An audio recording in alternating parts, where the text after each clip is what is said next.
with beautiful temperaments. Great experience. When you see the lineup for the best of breed, you can only be impressed by the quality.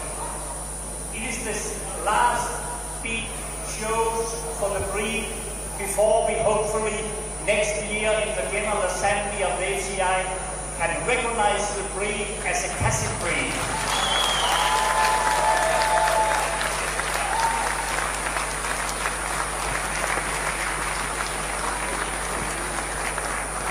And the FCI General Committee have asked me and Mr. Oliveira from Portugal to give our opinion to the Standard Commission and to the Scientific Commission of the FCI. And we will heartily recommend them to be recognized.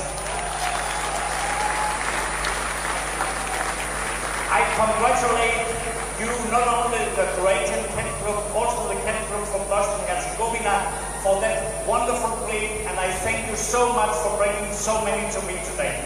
Thank you from my heart.